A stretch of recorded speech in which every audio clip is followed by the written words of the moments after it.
आप देख रहे हैं लाख टके की बात। नमस्कार, मैं हूं अजय कुमार। सबसे पहले दिन भर की 10 बड़ी खबरें।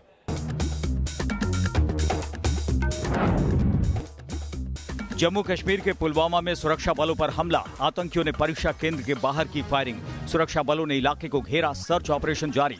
घाटी में चल रही है 10वीं की परीक्षाएं। श्रीनगर के डल झील में यूरोपियन सांसदों ने की सैर। भारतीय सेना से भी मिला यूरोपियन सांसदों का दल। सेना ने दी घाटी के हालात की जानकारी। विपक्ष ने विदेशी सांसदों के दौरे पर उठाए सवाल। बीजेपी ने कहा विपक्ष का रुख देश हित में नहीं।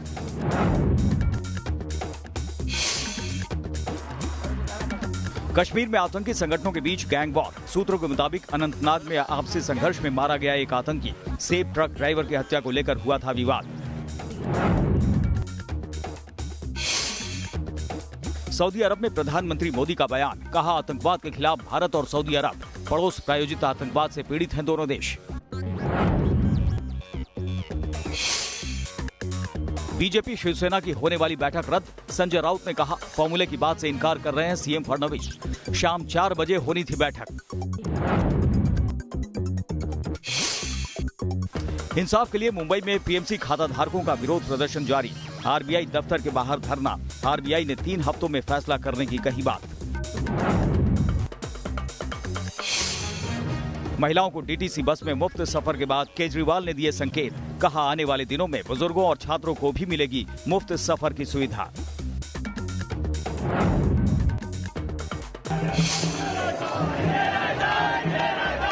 दिल्ली में जेएनयू छात्रों का हंगामा जारी। हॉस्टल में नए नियमों के खिलाफ सड़कों पर घमासान। कैंपस के भीतर एम्बुलेंस और डॉक्टरों को भी जाने से रोकने की कोशिश।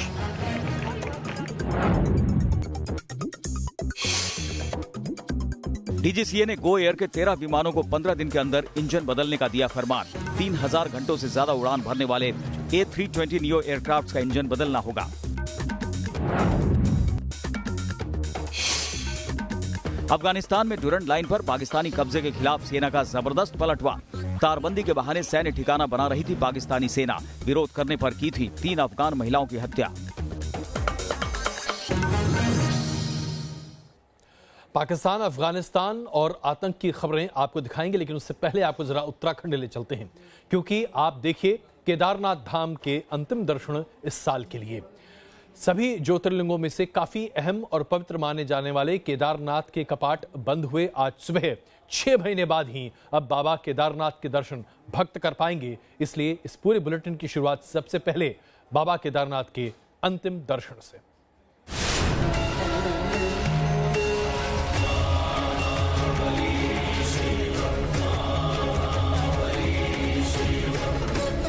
हुई मुरादें पूरी। केदारनाथ के दर्शन के बाद अगले बरस फिर मिलेगा भोलेनाथ का आशीर्वाद।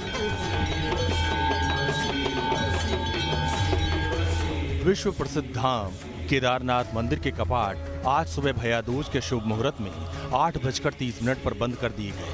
हजारों श्रद्धालुओं ने इस शुभ अवसर पर प्रसिद्ध और पवित्र शिवलिंग के दर्शन किए। केदारनाथ धाम के कपाट बंद करने की प्रक्रिया रात 2 बजे से ही शुरू कर दी गई थी। सबसे पहले भगवान केदारनाथ को नहलाया गया। उसके बाद भगवान के रुद्राभिषेक की पूजा अर्चना की गई। फिर भगवान को बाल भोग लगाया गया। बाल भोग लगाने के बाद भगवान की आरती उतारी गई। ब्रह्म मुहूर्त में 4 बजे से 5 बजे तक स्वयंभू लिंग को ब्रह्मकमल पुष्प और भस्म फल सहित पूजा सामग्री के साथ समाधि दी गई और ठीक 8:30 पर मंदिर के मुख्य कपाट बंद हो गए।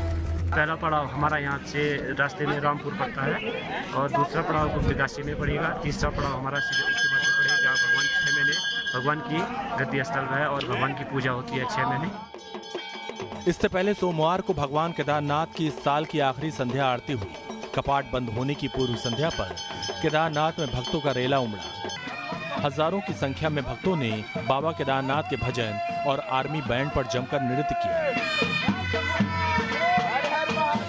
सबसे पहले सोमवार को गंगोत्री मंदिर के कपाट बंद हुए थे। उसके बाद मंगलवार को केदारनाथ और यमुनोत्री धाम के कपाट बंद हुए। 4 धाम में से एक बद्रीनाथ के कपाट 17 नवंबर को बंद किए जाएंगे। जब तक केदारनाथ के कपाट नहीं खुलेंगे तब तक यानी आने वाले 6 महीनों तक भोलेनाथ के भक्त पंच केदारों की गद्दी स्थल ओंकारेश्वर मंदिर ऊखी पीठ में भोले बाबा के दर्शन कर सकेंगे। Team news nation. पाकिस्तान के प्रधानमंत्री इमरान खान के लिए यह कहावत बड़ी सटीक बैठती है, जब गीदड़ की मौत आती है तो वो शहर की तरफ भागता है। इमरान खान की कुर्सी क्या हिल रही है, वो तमाम पत्रकारों पर एक के बाद एक बंदिशें लगाते चले जा रहे हैं। इतनी ज्यादा बंदिशें कि आज पाकिस्तान की मीडिया त्राहिमाम कर रही है। और इसके साथ साथ इमरान खान चाहे कुछ भी कर लें, लेकिन अपनी हिलती हुई कुर्सी को बचा नहीं पा रहे हैं। हाय रे इमरान खान। होगा कौन? ये आज के पाकिस्तान की 3 तस्वीरें हैं। मौलाना के मार्च से इमरान खान के पसीने छूट रहे हैं। मार्च तो थमता नहीं। खुन्नस में इमरान सरकार कभी मीडिया का गला घोटने की कोशिश करती है तो कभी आम लोगों का जबरन मुंह बंद कराना चाहती है।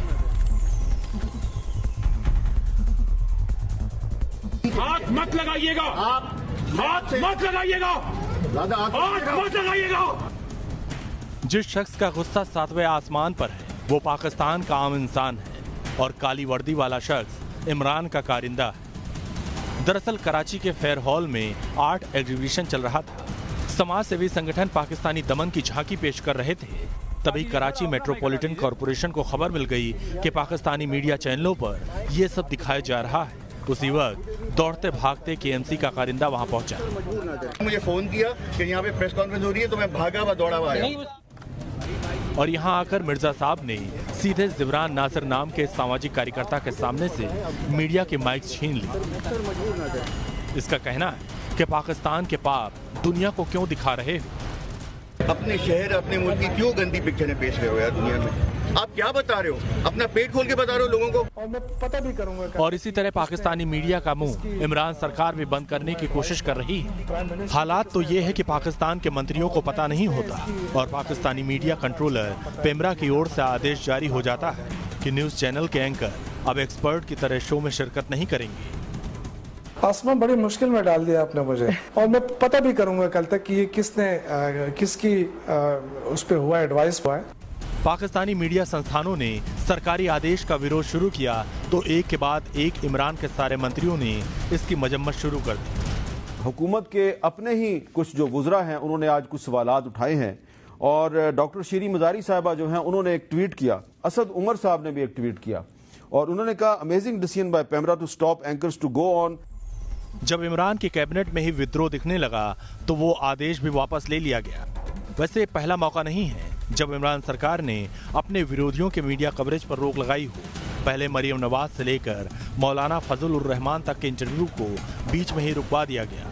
लेकिन अब आम लोगों का मुंह भी इमरान सरकार बंद करने की कोशिश कर रही है क्योंकि उनकी कुर्सी खिसकती दिख रही है। Team news nation.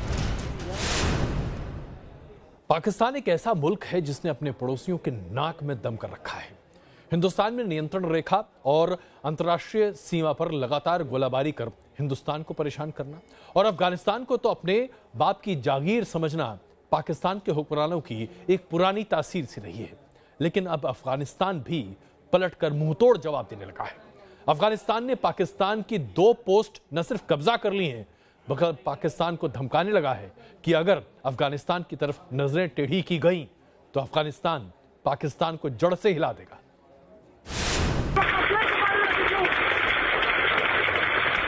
सोमवार को अफगानिस्तान के फौजी पाकिस्तानी सैनिकों पर कहर बनकर टूटे थे।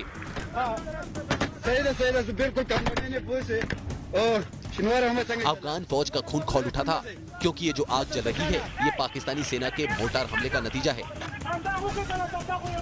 पाकिस्तान की सेना ने अफगानिस्तान की सिविल आबादी पर हमला कर 3 महिलाओं को मार डाला था। इसके बाद अफगान फौज ने जो कहर ढाया तो पाकिस्तानी सेना के पैर उखड़ गए। जब गोलियों की गड़गड़ाहट थमी तो नजारा कुछ ऐसा था। जमीन पर पाकिस्तानी सैनिकों के शव पड़े हुए थे। अफगान सेना के जवान चारों ओर घूमकर ये तस्दीक कर रहे थे कि कोई पाकिस्तानी जवान बच तो नहीं गया, लेकिन वहां कोई नहीं था। खबर है कि अफगानियों ने 9 पाकिस्तानी जवानों को मार डाला। पाकिस्तानी झंडा फेंककर अफगानियों ने अपने 4 पोस्ट पर अफगानिस्तान का झंडा फहरा दिया। अफगान फौज से पिटने वाले पाकिस्तान ने तो इस पर चुप्पी साध ली, लेकिन अफगानिस्तान के कुनार प्रांत के गवर्नर के प्रवक्ता अब्दुल गनी मुसामेम ने कहा है कि विवाद रविवार को दोपहर के बाद शुरू हुआ था। पाकिस्तानी फौज विवादित सीमा पर सैन्य ठिकाना बना रही थी। अफगानी सैनिकों और स्थानीय लोगों ने रोका तो पाकिस्तान फौज ने फायरिंग शुरू कर दी और 3 महिलाओं को मार डाला। पाकिस्तानी सैनिकों की बुजदिली के बाद अफगानी बौखला गए और पाकिस्तानियों पर कहर बनकर टूट पड़े। 3 घंटे तक दोनों ओर से गोलियां चली, लेकिन सोमवार को फिर से पाकिस्तानी फौज ने मोर्टार हमला किया तो अफगान फौज ने सबको ढेर कर दिया। अफगान सेना के कमांडर अयूब हुसैन खैल ने बताया कि नारी जिले में पाकिस्तानी फौज की फायरिंग में 4 आम नागरिक भी जख्मी हो गए हैं। दर्जनों लोगों को घर छोड़कर भागना पड़ा। खबर है कि जिस 2 कलाम इलाके में टकराव हुआ था वहां पाकिस्तानी फौज को बैकअप भी नहीं मिला और फौज ने तालिबानी आतंकियों से मदद मांगी। ये पहली घटना नहीं है जब डूरन लाइन पर पाकिस्तानी सेना के कब्जे की नीति का अफगान फौज ने विरोध किया। 2016 में भी तोरखाम में दोनों देशों के सैनिक भिड़े थे, जिसमें दर्जनों जवान मारे गए थे। 2400 किलोमीटर की साझा सीमा वाले अफगान पाकिस्तान में 1893 की खींची गई डूरन लाइन को लेकर टकराव होता रहा है। Team news nation. आर्टिकल 370 के निष्क्रिय किए जाने के बाद पहला मौका है जब यूरोपियन यूनियन के 28 सांसदों को भारत ने जम्मू कश्मीर में यात्रा करने की अनुमति दी है। और इस यात्रा से पहले राष्ट्रीय सुरक्षा सलाहकार अजीत डोभाल ने इन सब सांसदों से बातचीत भी की।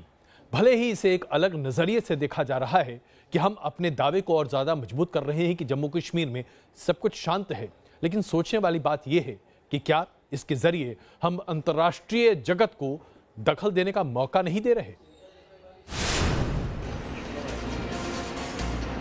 ये यूरोपीय यूनियन देशों के उन 28 सांसदों की तस्वीर है जो अपनी आंखों से कश्मीर में अमन और शांति देखने हिंदुस्तान आए हैं। आज सुबह ईयू सांसदों की इस डेलीगेशन ने दिल्ली से कश्मीर के लिए उड़ान भरी और उसके बाद कश्मीर पहुंचकर राज्यपाल सत्यपाल मलिक से मुलाकात भी की।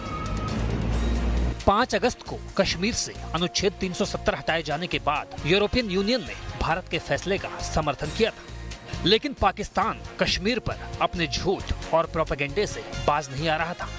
लिहाजा भारत ने इस विदेशी डेलीगेशन के जरिए कश्मीर का सच दुनिया को बताना चाहा है।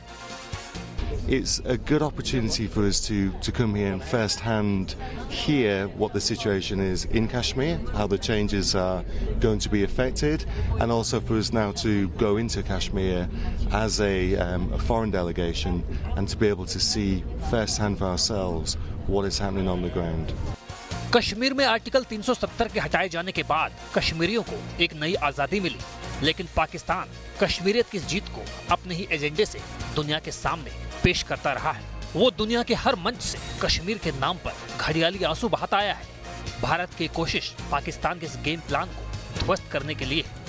यूरोपियन डेलीगेशन जो है कोशिश करेगी कि एक रिपोर्ट इन सभी मीटिंग्स के एंड में एक रिपोर्ट बनाई जाए और उस रिपोर्ट में जो जितना भी इन्होंने यहाँ पर नोटिस किया होगा वो शाया किया जाएगा। यूरोपियन यूनियन सांसदों का ये कश्मीर दौरा कल 30 अक्टूबर के दिन प्रेस कॉन्फ्रेंस के साथ खत्म हो जाएगा। ये डेलीगेशन भी कश्मीर दौरे के साथ ही समझ चुका है कि कश्मीरी लोगों ने अपने विकास में रोड़ा बने आर्टिकल 370 के खिलाफ मोदी नीति का दिल खोलकर स्वागत किया है और अब कश्मीर में आतंकी कमर टूट चुकी है। Team news nation. इसमें कोई शक नहीं है कि सरकार ने यूरोपियन यूनियन के 28 सांसदों को जम्मू कश्मीर जाने की जो अनुमति दी है उसे एक अलग नजरिए से देखा जा सकता है। माना जा सकता है कि शायद सरकार ने जल्दबाजी कर दी, लेकिन जिस अंदाज और लहजे से विपक्ष सरकार के खिलाफ हाथ धोकर पड़ा है उससे एक बात और स्पष्ट हो जाती है कि विपक्ष कश्मीर के मुद्दे को उछालकर उन ताकतों को भी मदद करने की कोशिश कर रहा है जो हिंदुस्तान को तोड़ने की कोशिश कर रहे हैं। क्या विपक्ष को ऐसा करने का अधिकार है? एक कश्मीर की ये 2 तस्वीरें हैं, जहां एक तरफ पाकिस्तानी फौज अपनी निगरानी में 4 देशों के नुमाइंदों को पीओके लेकर जाती है तो वहां लोग प्रदर्शन करने लगते हैं। पाक फौज 2 लोगों को मार डालती है। और एक हिंदुस्तान है जहां 28 देशों के प्रतिनिधि कश्मीर के अमन के गवाह बन चुके हैं। कश्मीर में मानवाधिकार को लेकर प्रोपेगेंडा फैलाने वाले पाकिस्तान के खिलाफ ये रणनीति सरकार जरूरी समझ सकती है, लेकिन बीजेपी के नेता सुब्रमण्यम स्वामी इसे कश्मीर पर भारत के बुनियादी रुख के खिलाफ मानते हैं। कि हमने दुनिया भर में ये प्रचार की और सही प्रचार की कि ये अंदरूनी मामला है, तो ये जो डेलीगेशन क्या कर सकती है। यूरोपीय यूनियन के सांसदों के दौरे को लेकर कांग्रेस से लेकर बीएसपी तक ने विरोध जताया है। राहुल गांधी और प्रियंका गांधी ने इसे सैर सपाटा करार देते हुए गैर वाजिब करार दिया, जबकि बीएसपी चीफ मायावती ने देश के सांसदों के दौरे की मांग की है। जो लोग इंग्लैंड से आए हैं उनका कोई सम्मान और स्थान वहाँ की राजनीति में नहीं है। जो फ्रांस में है उनकी भी हालत ऐसी है। वो लोग जो जर्मनी से जिनको लेके आए हैं, जो एंजेला मर्केल के खिलाफ हैं, जो नियो नाजीज कहे जाते हैं, तो इस तरह के लोगों को लाके गांधी के देश को और सबसे बड़े प्रजातंत्र को क्या प्रमाण पत्र लेने की जरूरत है। देसी सांसदों के दौरे की मांग तो फिर भी चर्चा के लायक है, लेकिन देश के एक हैदराबादी नेता असदुद्दीन ओवैसी तो कश्मीर को मुस्लिम बहुल इलाका भी बता रहे हैं और पूरे यूरोपीय देशों के नुमाइंदों को मुस्लिम विरोधी। क्यों ऑफिशियल डेलीगेशन जब है ही नहीं तो आपने क्यों बुलाया उनको? और ऐसे लोगों को जो मुसलमानों से, इस्लाम से हेटरेट करते हैं, जो हिटलर को चाहने वाले हैं, ओपनली इसमें से कई एमपी ऐसे हैं जो हिटलर को चाहने वाले हैं। इस राजनीति का अफसोसनाक पहलू यह है कि जहां पूरी दुनिया आतंकवाद और अमन की लड़ाई में भारत के साथ खड़ी है, वहां भारत के विरोधी दलों के नेताओं की हरकतों से आतंकी पाकिस्तान मजबूत होता है। रवि सिसोदिया के साथ राहुल डबास, न्यूज नेशन, दिल्ली। प्रधानमंत्री नरेंद्र मोदी सऊदी अरेबिया की यात्रा पर हैं और दोनों देशों के बीच समझौते और उसके साथ साथ दोस्ती का एक नया अध्याय शुरू होने जा रहा है। लेकिन इसमें सबसे महत्वपूर्ण बात यह है कि अब सऊदी अरेबिया के साथ हम सिर्फ तिजारत ही नहीं करने जा रहे, बल्कि सामरिक रिश्तों को मजबूत करने जा रहे हैं। यानी कि हम दोनों देश मिलकर अब रक्षा के क्षेत्र में एक दूसरे के सहयोगी बनने जा रहे हैं। आतंकवाद के खिलाफ मिलकर साथ लड़ेंगे। पाकिस्तान के लिए इससे बुरी खबर और क्या हो सकती है? शांति और विकास। हिंदुस्तान इन्हीं दो हथियारों के दम पर तरक्की कर रहा है और आतंक को पालने वाला पाकिस्तान मुस्लिम देशों से ही फटकारा जा रहा है। पाकिस्तान के पीएम को प्लेन से उतार देने वाले सऊदी अरब में पीएम मोदी का शाही स्वागत हुआ। ये तस्वीरें देखकर पाकिस्तान तिलमिलाया हुआ है, क्योंकि सऊदी ने अब अपना सबसे अच्छा दोस्त चुन लिया है। जिस सऊदी अरब में इमरान खान भीख का कटोरा लेकर जाते हैं, वही सऊदी अरब मोदी के स्वागत में सजा हुआ है। सऊदी अब हिंदुस्तान को अपना सबसे मजबूत पार्टनर बनाना चाहता है, जिसकी शुरुआत अब हो भी चुकी है। सऊदी दौरे पर पीएम मोदी ने अरब न्यूज को दिए गए इंटरव्यू में भारत और सऊदी के रिश्तों पर जो बयान दिया है, उससे चीन और पाकिस्तान दोनों की नींद उड़ना लाजिमी है। मोदी ने कहा, इस दौरे पर सऊदी अरब और भारत के बीच स्ट्रेटेजिक पार्टनरशिप काउंसिल को लेकर करार होना है, जो एक नया इतिहास रचेगा। इसमें ट्रेड, इन्वेस्टमेंट, सुरक्षा, रक्षा समेत अन्य क्षेत्रों को लेकर भी करार शामिल है। यानी अब सऊदी भारत के साथ सामरिक क्षेत्र में भी एक बड़ा मददगार बनने जा रहा है। आज पीएम मोदी ने सऊदी के एनवायरमेंट और एग्रीकल्चर मंत्री के साथ मुलाकात करके दोनों देशों के बीच पर्यावरण और कृषि जैसे महत्वपूर्ण क्षेत्रों में आपसी सहयोग पर चर्चा की। आज रात 9:30 बजे पीएम मोदी और सऊदी के क्राउन प्रिंस मोहम्मद बिन सलमान के बीच भी मुलाकात होगी और रात 10:30 बजे पीएम मोदी क्राउन प्रिंस के साथ डिनर करेंगे। सऊदी इस्लामिक मुल्कों की सबसे बुलंद आवाज है और मोदी ने सऊदी को अपने साथ जोड़कर न सिर्फ दहशत पसंद इस्लामिक मुल्कों को झटका दिया है, बल्कि दोनों देशों के बीच पनपती पार्टनरशिप से एशिया में एक नई ताकत का दम भी दिखेगा। Team news nation. अभी तक आपने इलेक्ट्रिकल बाइक्स देखी, हम इलेक्ट्रिकल गाड़ियों की बात भी कर रहे हैं क्योंकि एलॉन मस्क इस कार को लॉन्च कर रहे हैं। बहुत जल्द हिंदुस्तान में भी गाड़ियां सड़कों पर दौड़ती दिखेंगी। लेकिन इलेक्ट्रिक प्लेन, जी हां, अब ईंधन की जरूरत प्लेन में नहीं पड़ने जा रही, क्योंकि चीन ने अभी एक 4 सीटर इलेक्ट्रिकल प्लेन को अपनी टेस्ट राइड के लिए सामने रखा। बहुत जल्द इलेक्ट्रिकल प्लेन भी सामने होगा। इससे बेहतर चीज पर्यावरण के लिए और क्या हो सकती है?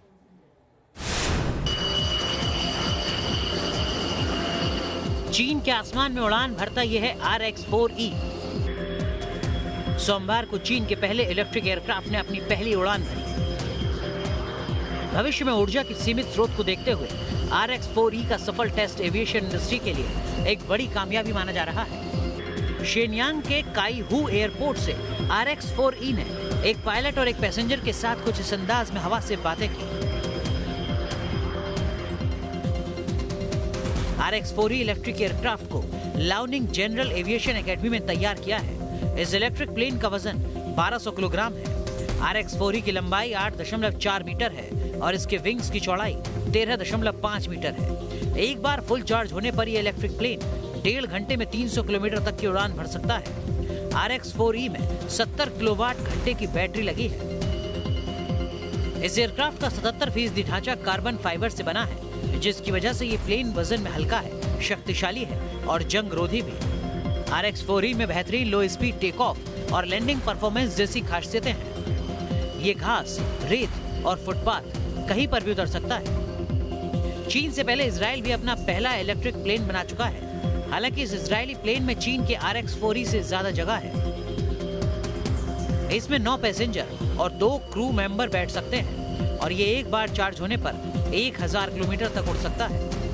एविएशन एलाइस नाम के इस इलेक्ट्रिक प्लेन की कीमत $4 मिलियन है। ये दोनों ही इलेक्ट्रिक प्लेन बेहद कम आवाज करते हैं और इनसे पॉल्यूशन बिल्कुल नहीं होता। कुल मिलाकर कहें तो ये इलेक्ट्रिक प्लेन दुनिया के फ्यूचर प्लेन है। Team news nation.